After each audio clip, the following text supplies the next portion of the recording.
Tapos na ba? Pag tapos na, maaari na kayo lumupo.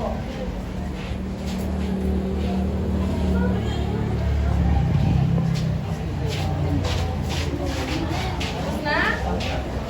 Okay, ngayon, aalamin natin kung tama ang inyong pagkahanay sa mga pahayag.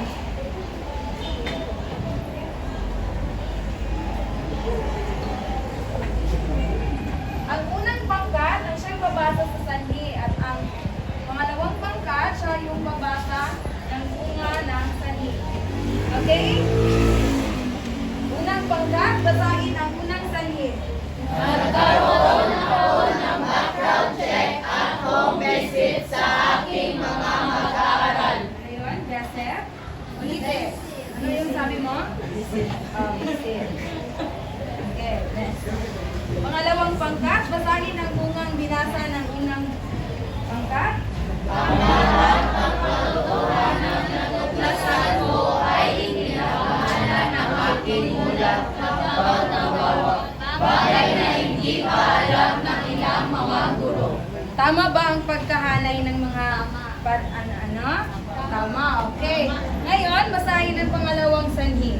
Sinasamahan niya din ng kanyang mga pinagwala sa kanya. Okay, pangalawang pangkat, basahin. Si Andre ay naglayas upang hindi na masaktang muli. Unang pangkat, basahin ang sanhi. Si Sarah lamang ang nakaasang magbantay sa kanyang apat na kapatid habang ang kanyang ina ay nasa bukid. Unang pangkat, ay pangalawang pangkat, basahin ang sanhi. Si Sarah ay 2 beses lang pumasok sa eskwela. Tama ba? Tama ba ang bunga ng sanhi? Okay. Unang pangkat, Si Miguel ay gabi-gabi nagpupuyat upang magtinda ng lugaw at kape sa plaza upang makatulong sa barsasadong ama. okay, pangalawang pangkat, Si Miguel ay bumagsak sa kanyang mga major subject. unang pangkat, tama ba yung bunga? Tama. Okay, panghuli, Pinores niya si Jessa ng kanyang iyoin. okay, basahin ang panghuling bunga. 2 buwan ng buntis si Jessa at lalo niyang ipalaglag ang bata. Tama ba? Yes. Ngayon, ay babalikan natin yan. Ano ang napansin ninyo sa mga pangungusap na nasa sanhi at bunga? Ano ang napansin ninyo? Ano ang napansin ninyo sa mga pangungusap? Of course, in effect, siya ay yan ay ang sanhi at bunga. Okay? Ano ang napansin ninyo? Yan ay mga pangyayari ng ano? Yan ay ano ba yung sanhi? Di ba yan ay cause? Oh, dahilan. Ang bunga?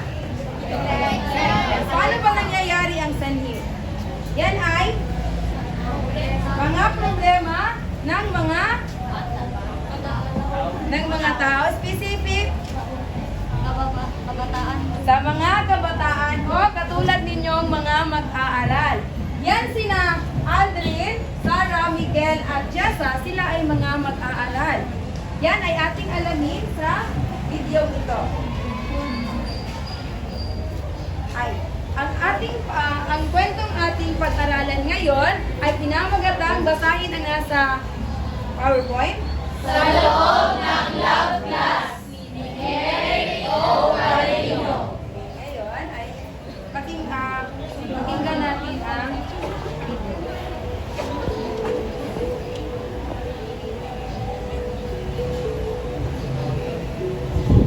Sa loob ng love class, Lunes na naman at tulad ng iba pang mga Lunes na nagdaan, sa mga nakalipas na mga linggo, wala itong ipinagkaiba.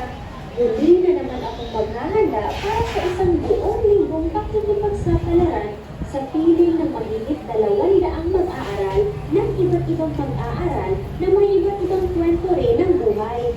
Pagkatapos ng maikling programa upang i-anunsyo ng iba't ibang departamento ang nakamit na parangal sa mga paligsahang dinaluhan at pinanalunan, sabay-sabay namin tutuloy kasama ng aking advisory class ang aming silid-aralan sa unang palakar sa Gusali EJKT.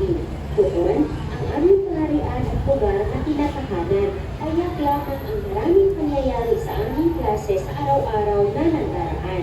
Kung hindi man aralin sa mga pahina ng aklat ang aming pinag-aaralan, sama-sama kaming nakikipagsapalaran upang tuklasin at pag-aralan ang tungkol sa buhay-buhay ng kanilang mga problema sa buhay, sa pamilya, sa mga kaibigan at maging sa mga napupusuan.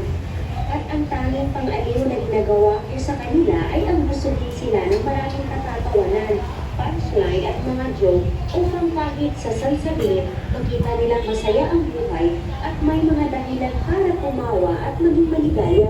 Halos lahat ng mga mag-aaral ko sa aking klase ay malapit sa akin at in love ako sa kanila. Isang kakaibang uri ng pagmamahal na nasa hangganan ng pagiging nakatatandang kapatid at tapat na kaibigan sa kanila. Kinaibigan ko ang marami sa kanila at sinadya ko iyon sapagkat sa paraang iyon ito maaaring mapasok ang buhay at maintindihan ang pagkatao ng ilan sa kanila. Hindi ko lubos na maunawaan kung bakit madalas silang taguri at pasaway. Mga hanay ng mag-aaral na madalas ay ituring ng iba pa nilang mga guro bilang problem students, mga tinaguri ang troublemakers ng taon dahil sa maraming negatibong komento sa kanila. Ngunit hindi sa klase ko, hindi ko kailanman tinitingnan ang kapintasang itinukukol sa kanila bilang isang negatibong pwersa upang pahulian ko rin sila. Marahil kung katulatin ako ng iba nilang mga guro, sino pa kaya ang magmumulat sa kanila na kailanman ay hindi sila pasalin sa loob ng eskwelahan? Sino pa ang magpapaunawa sa kanila na sila ay mga espesyal na individual at maaaring kapakinabangan ng lipunan sa paglipas ng mga taon? Sila ay mga bata at mga kailangan ng paghihingap na hindi nila maramdaman o makita sa kanilang sariling mga tahanan. Marami sa mga mag-aaral sa aking klase, kung hindi man produkto ng broken family, ay walang mga magulang na kumalinga sa kanila, mga bata na papabayaan. Alam ko iyan at nalaman ko iyan nang minsan dinalaw ko at nagsagawa ng home visit at background check. Doon, namulat ang aking isipan sa masaklap na karanasan ng kabataang ito, bagay na hindi alam ng iba pa nilang mga guro. Ikinalungkot ko ang mga pangyayari sa buhay ng ilan sa aking mga mag-aaral.